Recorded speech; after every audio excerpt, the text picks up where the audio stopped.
పళ్ళెమును బాగా శుభ్రము చేస్తాడు, చెరుగుతాడు. గట్టి వాటిని గింజలను గోధుమలను పొట్టులో పోసుకుంటాడు. ఆరిని పొట్టును మళ్ళీ అది కూడా అగ్ని చేత కాల్చుతున్నాడు. ప్రియమైన దేవుని బిడ్డలారా, ఈ ఉపవాస గుడుగుల ద్వారా నీ జీవితంలో ఆశీర్వాదం కావాలంటే ఆయన మాటలను వినాలి. ఆయన మాటలని హృదయంలో భద్రం చేసుకున్నప్పుడు దేవుడు నిన్ను ఆశీర్వదించడానికి ఆయన సిద్ధంగా ఉన్నాడు. ఇందాక దైవజనుడు మంచి మాట చదివించారు, చూడండి. 63వ దావీదు కీర్తన 1వ వచనం అంటాడు, దేవా నా దేవుడవు నీవే, వేకువనే నిన్ను వెదికెదను, నీ బలమును నీ ప్రభావమును చూడవలనని పరిశుద్ధాలయమందు నేనెంతో ఆశతో నీ తట్టు కనిపెట్టుకుని ఉన్నాను. నీళ్లు లేక ఎండి ఉన్న దేశమందు నా ప్రాణము నీ కొరకు తృష్ణగొని ఉన్నది. నీ మీద ఆశ చేత నిన్ను చూడవలనని నా శరీరము కృషించుచున్నది. హల్లెలూయా. ఎక్కడ ఉన్నాడండి ఈయన? పరిశుద్ధాలయం తట్టు ఉన్నాడు. పరిశుద్ధాలయం తట్టు కనిపెడుతున్నాడట. ఎవరి కోసం? ఆయన్ని వెతకాలి, ఆయన్ని చూడాలని పరిశుద్ధ సన్నిధిలో చూస్తున్నాడు. మరి ఈ రాత్రి కాల సమయంలో మరి మీరందరూ కూడా ఈ పరిశుద్ధ మందిరంలో ఎవరి కోసం చూస్తున్నారు? పాస్టర్ గారు చెప్పుకుంటారు, అవునని పిలుస్తారులే రాత్రికి, చెప్పలేదా? ఎవరో ఒకరు వస్తారులే వాకింగ్ చెప్తారంటే వాడు పాస్టర్ గారు అంటే టైం చెప్తున్నారు ఏంటండి, టైం చెప్పారా? ఎంత టైమో చెప్పాలి కదండి బాబు. మీరు కాదు, ఆయన అంటున్నాను. టైం చెప్పారా? మళ్ళీ లేట్ అయిపోద్దని పాస్టర్ గారు, తెల్లారిపోద్ది మళ్ళీ. అందుకని చెప్పేసి ఈయన అయితే ఏం చేస్తున్నాడు? ఆశతో అలాగే చూస్తున్నాడంట. ఎలాగంట? నీళ్లు లేక ఎండి ఉన్న దేశమందు నా ప్రాణము నీ కొరకు తృష్ణ కొనుచున్నది. నీళ్లు లేకపోయినా పర్లేదు ప్రభా. మరి ఏ కొట్టాలి? ఉపవాస కొట్టాలి కదా. నీళ్ళు ఉంటాయా? ఉంటాయిలేండి, ఇప్పుడు ఉంటాయిలేండి. ఇంతకుముందు లేవు నీళ్లు.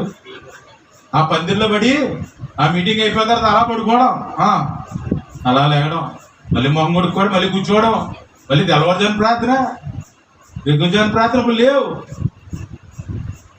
ఆ ప్రార్థన అయిన తర్వాత మరలా 8 గంటలకే ప్రార్థన, ఇంకా సాయంత్రం వరకు ప్రార్థన, రాత్రికి ప్రార్థన. అలాగే పందిర్లో అలాగే కూర్చుని ఉండేవారు. దేవునికి స్తోత్రం. ఎన్ని గ్రామాల నుంచి అనేక మంది ప్రజలు మరి వచ్చి ఆ పందిర్లో కూర్చుని దేవుణ్ణి ఆరాధన చేస్తూ ఉండేవారు. హల్లెలూయా. ఆయన ఇక్కడ అంటున్నాడు భక్తుడు, నా శరీరం కూడా ఏమైపోతుంది? కృషించిపోతుంది. అంత ఆశతో ఉన్నాడు. ఎవరిని? దేవుణ్ణి చూడాలని, దేవుని మాట వినాలని. ఈ రాత్రి ఎవరైతే అటువంటి ఆశని కలిగి ఉన్నారో ఆశ గల ప్రాణాన్ని దేవుడు తృప్తిపరచును గాక. హల్లెలూయా. ఆశతో వచ్చిన వారి ప్రాణాన్ని దేవుడు తృప్తిపరచడానికి సిద్ధంగా ఉన్నారు. ఆయన కొరకు కనుక నువ్వు ఎదురు చూస్తూ ఉంటే, ఆయన మాట కొరకు, పవిత్రమైన మాటల కొరకు నువ్వు ఎదురు చూస్తూ ఉంటే దేవుడు ఆశీర్వదించడానికి ఆయన సిద్ధంగా ఉన్నారు. నీ హృదయంలో ఎటువంటి ఆశ ఉంది? దేవునికి ఆరాధన స్థలం ఉందా? నేను ఎందుకు లేదు పాస్టర్ గారు, ఇక్కడ సాలకే కదా బయట అంటేశారు, ఇక్కడ సాలితే ఎక్కడ కూర్చుందరు కదా, ఆరాధన స్థలం లేకపోవడం ఏంటి అని అనొచ్చు నువ్వు. ఒకవేళ దేవుని యొక్క వాక్యం అంటాడు, 1 కొరింథీయులకు రాసిన పత్రిక 3వ అధ్యాయము 16వ వచనం చదివితే, మీరు దేవుని ఆలయమై ఉన్నారని, దేవుని ఆత్మ మీలో నివసించుచున్నాడని మీరెరుగరా? ఎవడైనను దేవుని ఆలయమును పాడు చేసిన ఎడల దేవుడు వాణ్ణి పాడు చేయను. దేవుని ఆలయము పరిశుద్ధమైనది, మీరు ఆ ఆలయమై ఉన్నారు. దేవునికి స్తోత్రం. హల్లెలూయా. దేవుడు మాట్లాడుతున్నాడు. దేవుని ఆలయం ఎలా ఉండాలంట? పరిశుద్ధమైనది. అది నీ హృదయంలో ఆలయం ఉందా? దేవుని ఆలయం అంటే ఇక్కడ కూర్చుని కొద్దిసేపు వెళ్ళిపోయిన తర్వాత ఈ ఆలయాన్ని మలినం చేయకూడదు. ఏ ఆలయం? దేహమే దేవుని ఆలయం అని మీరు ఎరిగరా? మనకు ప్రశ్న వేస్తున్నాడు పౌలు. అపోస్తలుడైన పౌలు నాకు ప్రశ్న వేస్తున్నాడు. ఓ పాస్టర్ గారు, మీరు దేవుని యొక్క వాక్యాలు చెప్తున్నారు, మీ హృదయము దేవుని ఆలయమై ఉన్నదని మీరు ఎరుగరా. ఎందుకు నాకు చెప్తున్నాడంటే ఇక్కడేమో నేను ఇలాగ మీ అందరికి వాక్యం చెప్పేసి నేను బయటికి వెళ్ళిపోయి నా ఇష్టానుసారంగా జీవిస్తే అప్పుడు దేవుని ఆలయం ఏమైపోయిందండి? పాడైపోయిందంట. దేవుని ఆత్మ మనలో నివసిస్తుంది. ఆ పవిత్రమైన మాటలని హృదయంలో ఉన్నప్పుడు దేవుడు నిన్ను ఆశీర్వదించడానికి ఆయన సిద్ధంగా ఉన్నారు. ఎంతమంది ఆలయంలో దేవుని ఆరాధించడానికి సిద్ధంగా ఉన్నారు? ఆయన వస్తున్నాడు, నీ దగ్గరకు వస్తున్నాడు. ఆలయం ఎంతమంది తెరిచి ఉంచారు? ఏ ఆలయం? హృదయం అనే ఆలయాన్ని ఎంతమంది తెరిచి ఉంచారు? అదేంటండి పాస్టర్ గారు, 2 రోజులు బట్టి తెరిచే ఉంచాం పాస్టర్ గారు. ఇంక ఊపికి లేక ఇప్పుడు ఏం చేస్తున్నాం? కొంచెం జోగుతున్నాం అంతేనండి, అంతకంటే ఏం కాదండి. మా పాస్టర్ గారు తెలిసండి మా బాధలన్నీ మీకు తెలదు, కానీ దేవునికి స్తోత్రం. అందుకే దేవుని యొక్క వాక్యములు అంటున్నాడు, ప్రకటన గ్రంథం 3:19 నేను ప్రేమించు వారందరినీ గద్దించి శిక్షించుచున్నాను గనుక నీవు ఆసక్తి కలిగి మారు మనసు పొందుము. దేవునికి స్తోత్రం. నేను ప్రేమించు వారందరినీ. ఎవరు ప్రేమిస్తున్నారు నన్ను? యేసయ్య ప్రేమించాడు. ఎవరిని? నన్ను. మనం అనకండి ఎప్పుడు కూడా. ఏంటంటే అందరిలో ఒక లెక్కతో పోతుంది. కేసు పెడతారు. ఏ కేసు అది? దొమ్మి కేసు. అందరినీ తీసుకెళ్తారు, అందరిని పంపేస్తారు. అక్కడ అలా కుదరదు. ఎవరి కేసు ఆడితే. ఏమంటున్నాడు? నేను ప్రేమించిన వారందరినీ గద్దించి శిక్షించుచున్నాను కనుక నువ్వు ఆసక్తి కలిగి మారు మనసు పొందుము. ఇదిగో నేను తలుపు వద్ద నుండి తట్టుచున్నాను. ఎవడైనను నా స్వరం విని తలుపు తీసిన యెడల నేను అతని యొద్దకు వచ్చి అతనితో నేనును నాతో కూడా అతడును భోజనం చేదుము. హల్లెలూయా, హల్లెలూయా. గద్దిస్తున్నాడు. ఎవరిని గద్దిస్తున్నాడు? ప్రేమించు వారందరినీ. నువ్వు దేవుని ప్రేమలో ఉంటే దేవుడు నిన్నేం చేస్తాడు? అంటే మమ్మల్ని గద్దిస్తారండి, మిమ్మల్ని గద్దించరా అంటే మమ్మల్ని గద్దిస్తాడు. ప్రియమైన దేవుని బిడ్డలారా, దేవుని గద్దింపు వచ్చిందంటే మామూలుగా ఉండదు. నా జీవితం గురించి మీకు ఒక మాట చెప్తాను. మా అమ్మగారికి మా నాన్నగారికి 3 ఆడపిల్లలు. 3 ఆడపిల్లలు అయిన తర్వాత నాన్నగారు అమ్మగారు సేవ చేస్తున్నారు. తర్వాత సేవ చెయ్యాలి కదా, చెయ్యాలొద్దా? చెయ్యాలి. మా అమ్మగారు ప్రార్థన చేస్తున్నారట, ప్రభువా 3 ఆడపిల్లలే ఉన్నారు, మా తర్వాత ఎవరు సేవ చేస్తారయ్యా అని చెప్పేసి ప్రార్థన చేస్తున్నారట. మా అమ్మగారి యొక్క అక్క కోకవరంలో, వారు కూడా చాలా పెద్ద సేవ, వారు కూడా టీచరే. వాళ్ళకి 3 ఆడపిల్లలు, మా ఇంట్లో కూడా 3 ఆడపిల్లలు. ఓ రోజు దేవుడి దర్శనంలో మా పెద్దమ్మ గారి దగ్గరికి వెళ్ళి మా అమ్మగారు, అక్క నీకు నాకు మగ పిల్లలు ఇస్తున్నాడంటే దేవుడు. అప్పుడు అమ్మగారు అన్నారంట దర్శనంలో, మగ పిల్లడు ఇస్తే కనుక నీ సేవకి నీకు ఇచ్చేస్తాను ప్రభు అన్నారంట. అలాగే అని చెప్పేశారు, మొక్కుబడికి చేసుకున్నారు. ఈ లోపల మా అమ్మగారు మా పెద్దమ్మ గారు ఒకే నెలలో గర్భవతులయ్యారు. మే 5వ తారీఖు నేను పుట్టాను, మే 22వ తారీఖు నాడు పుట్టాడు. అమ్మగారికి దర్శనం వచ్చిన ప్రకారంగా 5వ తారీఖు 22వ తారీఖు పుట్టాం. ఈ లోపల మేము ఎదుగుతున్నాం, చదువుకుంటున్నాం. అయిన తర్వాత నేను స్టీల్ ప్లాంట్లో జాబ్కి ట్రైల్ చేస్తున్నాను. మా అమ్మగారు అంటున్నారు, బాబు ఉద్యోగాలు కాదు, దేవుని సేవకి సమర్పణ చేశాను రా. నేను ఎవడు చేయమన్నాడు? ఇప్పుడు కాదు, కడుపులో ఉన్నప్పుడు కూడా నేను ఎవడు చేయమన్నాడు? లేదు నాన్న, నేను కూడా చెప్పేసుకున్నావు, నువ్వు సేవే. నాకు ఒళ్ళు మండిపోతుంది. ఇప్పటికే వీళ్ళు బోళ్ళు బాధలు పడుతున్నారు. ఇంతకుముందు కనీసం ప్రార్థన పోదు. ఈరోజు ప్రార్థన నా దగ్గర పోతున్నాడు. నేను చేయలేను, నేను ఉద్యోగానికి వెళ్ళిపోతున్నాను అని వెళ్ళిపోయాడు. అప్పుడు దేవుడు తను ప్రేమించే వారిని గద్దించి కొట్టాడు దెబ్బ.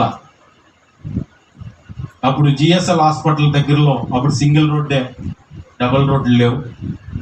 నేను యమహా బండి మీద స్పీడ్గా వెళ్ళిపోతున్నాను. ఎదురుగుండా ఒక ఎడ్ల బండి వెళ్తూ కిల్లి కొట్టు ఉంది, చిన్న కిల్లి కొట్టు ఉండేది. అప్పుడు ఆపేశాడు.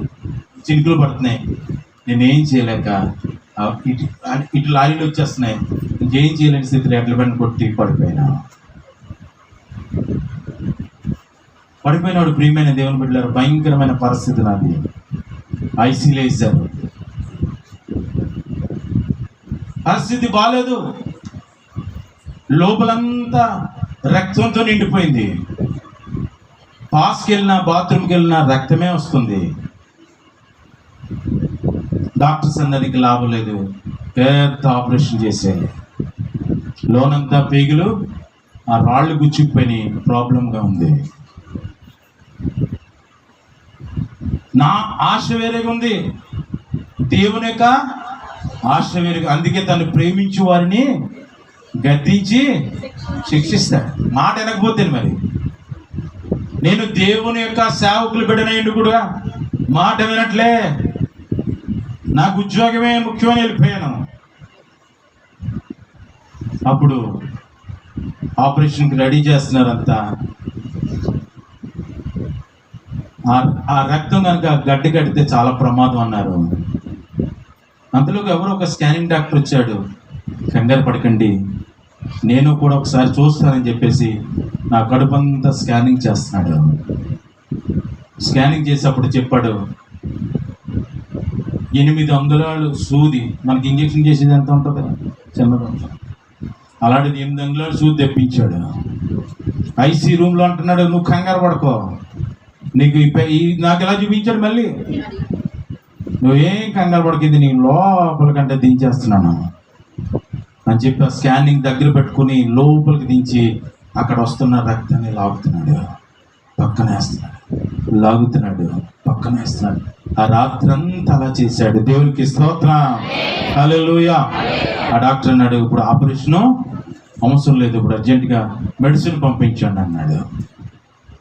అలా మెడిసిన్ ఇచ్చినాక దేవుని కృపను బట్టి కొంత ఆరోగ్యం వచ్చింది.